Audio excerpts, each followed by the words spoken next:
Potongan kedua dari hadis pelajarannya adalah wattaqus syuhha, dan jauhilah syuh. Syuh itu ya dalam bahasa Arab artinya pelit, kikir, bakhil. Ya. Ini penyakit jiwa. Saya tidak tahu, paling benci dengan sifat ini, subhanallah. Kalau ada orang perhitungan dan bakhil pada tempatnya, pada dirinya sendiri, pada orang lain, ini na'udzubillah. Makanya pernah ada sahabat Nabi, dua orang datang menghadap kepada Nabi SAW. Lalu Nabi tanya, siapa pemimpin suku kalian sekarang? Mereka sebut, si fulan. Kata Nabi SAW, bagaimana orangnya? Orangnya rapi, bersih, berwibawa, gagah, wangi, segala macam. Banyak kelebihannya secara fisik. Cuma ya Rasulullah, bakhil, pelit, gak mau berbagi pada anggota-anggota sukunya, gitu kan? Dia saja yang dipikirkan dirinya. Kata Nabi SAW, penyakit jiwa apa yang lebih buruk daripada bakhil itu? Kikir, ya. Makanya supaya tidak terjerumus ke situ, kita harus datangkan lawannya. Lawannya dia dermawan, royal. Tidak akan pernah bertemu antara langgengnya rumah tangga, persahabatan, partner bisnis, semuanya ini kecuali dengan royal. Orang kalau royal suka memberi, maka otomatis orang akan suka. Apa saja dia selalu memberi, apa saja dia selalu memberi, gitu kan? Dinukil sebuah kisah seorang salafus saleh, saking dermawannya, temannya pernah terlilit utang. Maka dia datang kepada temannya sebelum temannya bicara. Dia datang langsung dia tawarkan, saya tawarkan kepada kamu modal usaha. Kamu kembangkan modal usaha, bayar utangmu. Dia bilang baiklah. Lalu dikembuli, temannya itu orangnya amanah, cuma tertipu orang. Kemudian dia kembangkan satu usaha, dia beli produk, dia buka sebuah tempat, baru dibuka hari pertama, tiba-tiba semua barangnya dibeli oleh orang. Habis. Untung dia. Ya. Kemudian dia jual yang kedua, dia beli lagi barang yang sama, besoknya habis lagi dibeli. Dia melihat ini luar biasa berkahnya Allah. Sampai utangnya lunas. Ternyata terakhir teman-teman dia tahu siapa? Yang beli barangnya temannya sendiri, pemberi modal itu. Saking dermawannya dia yang kasih modal, dia yang beli produknya temannya. Tapi temannya nggak tahu. Ada nggak orang begitu zaman sekarang? Nah, perhitungannya luar biasa. Bakhil, penyakit jiwa. Ya. Maka itu contoh saja. Dan sifat dermawan ini adalah sifat yang sangat luar biasa. Makanya sifatnya Allah akramul akramin. Zat yang maha dermawan. Nah, ciri kedermawanan adalah memberi sebelum diminta. Itu ciri puncak kedermawanan seseorang, memberi sebelum diminta. Ada orang begitu, subhanallah. Ketemu sama siapapun, orang miskin, orang kaya, selalu dia kasih. Itu dermawan namanya. Itu ciri kebaikan, ya. Sifat yang positif dalam agama Islam. Ya.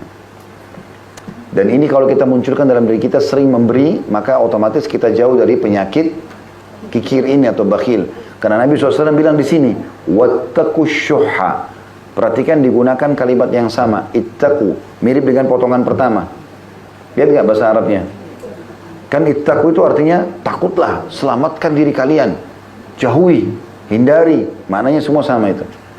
Maka takut kalian dari sifat kikir. Nabi SAW suruh kita takut supaya jangan bakhil, jangan pelit. Ya, harus royal.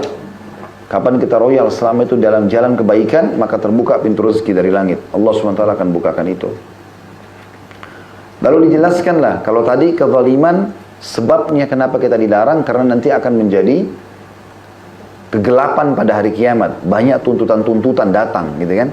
Karena semua orang yang kita zalimi akan datang nuntut, ya Allah si fulan pernah caci maki saya, ya Allah si fulan pernah ambil hak saya, si fulan pernah begini dan begitu, maka akan habis pahala kita. Kalau kikir ada sebabnya. Di sini disebutkan sebabnya, fa inna syuhha ahlaka man kana qablakum. Karena sifat kikir itulah yang telah membinasakan orang-orang sebelum kalian. Memang apa bentuk kebinasaannya ya Rasulullah? Nabi jelasin. Gara-gara mereka pelit, muncullah dua keburukan di sini. Yang pertama adalah hamalahum ala an safaku dima'ahum. Mereka saling bunuh-membunuh. Jadi karena pelitnya, akhirnya tidak ada royalitas, maka secara otomatis saling bunuh-membunuh antara ahli waris sama yang lainnya. Ya. Bahkan ada anak membunuh orang tuanya supaya cepat dapat warisan. Ya. Menumpahkan darah. Karena pelitnya ribut rumah tangga. Ya, karena tidak mau memberi ke istri, istri tidak mau berbagi pada suami, ribut gara-gara itu. Dan bisa bukan mustahil karena ribut akhirnya saling bunuh-membunuh. Dan sekian banyak kasusnya. Intinya memang ujung-ujungnya bisa membuat ya orang saling bunuh-membunuh. Yang kedua, wastahallu maharimahum. Dan mereka menghalalkan apa-apa yang diharamkan kepada mereka. Maksudnya akan melakukan perzinahan. Di situ dikatakan dalam terjemahannya ya, dipotong nomor 217, sedangkan menghalalkan yang haram artinya mereka menghalalkan wanita sehingga melakukan perzinahan dengan mereka. Ya. Artinya orang yang bakhil itu, uang-uang yang mereka pelitkan, umumnya larinya kepada yang haram. Kalau haram dia royal. Karena dia tutup pintu royal kepada halal, maka dia royal kepada haram. Sama istrinya dia bakhil, sama suaminya dia bakhil. Tapi kalau sama selingkuhannya luar biasa. Kan begitu. Maka dia malah royal. Ini kenapa? Karena bermula dari sifat bakhil itu. Muncul salah langkah atau salah eksekusi di lapangan. Muncul penyakit itu yang Nabi SAW sebutkan. Akhirnya mereka menghalalkan perzinahan tadi. Dan itu yang terjadi umumnya ya. Karena berawal daripada sifat bakhilnya itu atau pelitnya itu. Tapi saksi bahasan kita dari hadis 208 ini adalah potongan pertama, ittaqul zulm. Takutlah kalian kepada kezaliman itu. Ya, kalau masalah kikir ini sebenarnya bukan bahasannya, tapi karena disebutkan dalam hadis maka kita rincikan juga tadi. Hadis yang kedua dalam bab kita ini nomor 209. Artinya Bapak Ibu sudah belajar 209 hadis. Dari Abu Hurairah radhiyallahu anhu bahwa Rasulullah SAW bersabda, La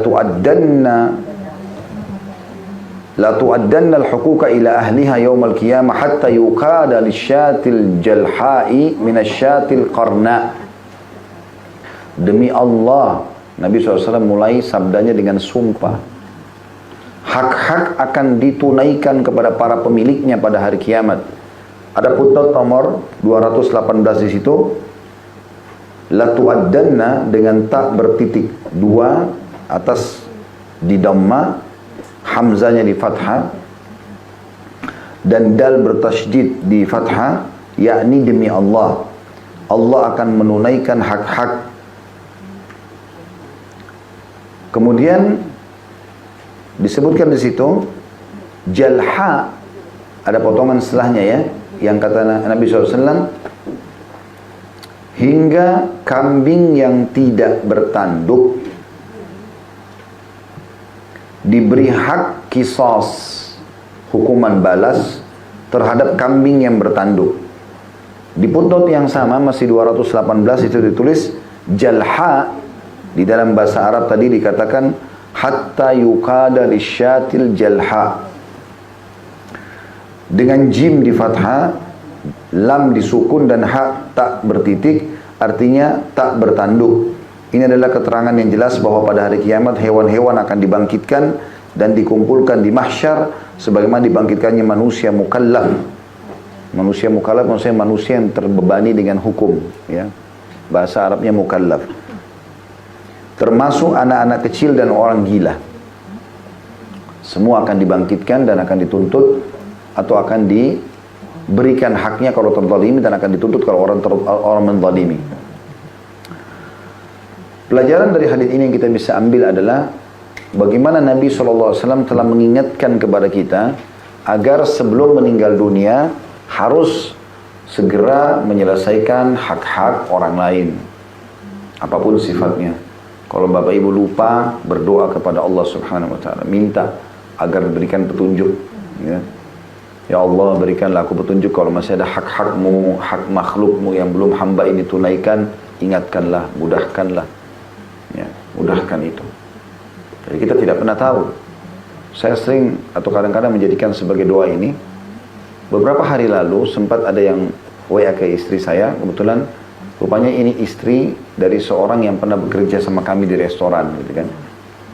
Dia orang ini mungkin berhenti bekerja dari 5-6 tahun yang lalu. Ya, dia ada kegiatan, dia harus pergi ke Jawa Tengah, dia pindah.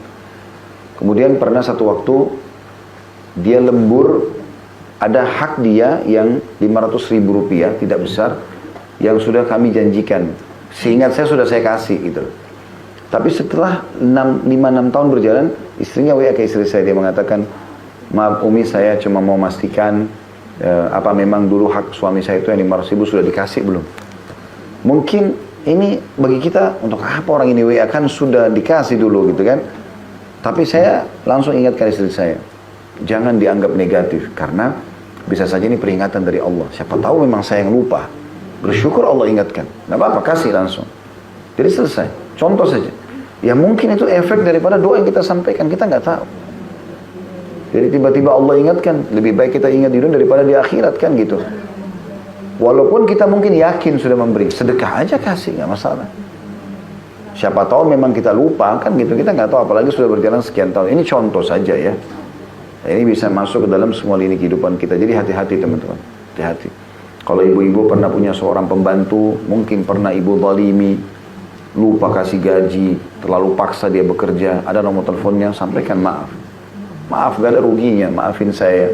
Kalau masalah kamu kasih dia hadiah baju ke apa, yang penting jangan ada hisab hari kiamat, aman. Daripada ngotot-ngototan, egois, enggak, untuk apa, gini segala. Oh ini bahaya, masalah ini, berat ya. Apa kata Nabi SAW? Kalian harus demi Allah menunaikan apapun kepada pemiliknya. Walaupun dia itu adalah pegawai kita atau orang bawahan kita misalnya, dan dia punya hak. Kalau tidak, maka akan dia ambil haknya itu di hari kiamat. Jangankan kalian, seakan-akan Nabi mau bilang begitu ya. Domba yang tidak bertanduk, kalau ditanduk oleh domba yang bertanduk, tanpa sebab Allah bangkitkan dan Allah hukum yang bertanduk itu. Domba bagi kita mungkin hewan tidak berakal menurut manusia begitu ya. Tapi tetap harus ada alasan kenapa dia tanduk temannya. Allah adili semua. Barahan kiamat. Kalau domba saja diadili kena menanduk, bayangkan saja kalau tanduk itu. Mungkin dia iseng, dia lagi berebut makan sama temannya lalu dia seruduk temannya. Sudah cukup itu akan dihisap hari kiamat. Hah? Makanya tadi saya kasih contoh, ambil makanannya orang itu sama. Ya, dan seterusnya lah, hal-hal yang lain ya. Harus hati-hati teman-teman sekalian, hati-hati. Mungkin teman-teman ada yang laundry di luar, begitu kembali, ternyata bukan pakaian kita, kembalikan. Jangan tiba-tiba, oh karena bagus ambil. Atau misalnya, bukan pakaian saya, buang aja di sampah. Untuk apa kembaliin jauh-jauh, misal. Nggak boleh.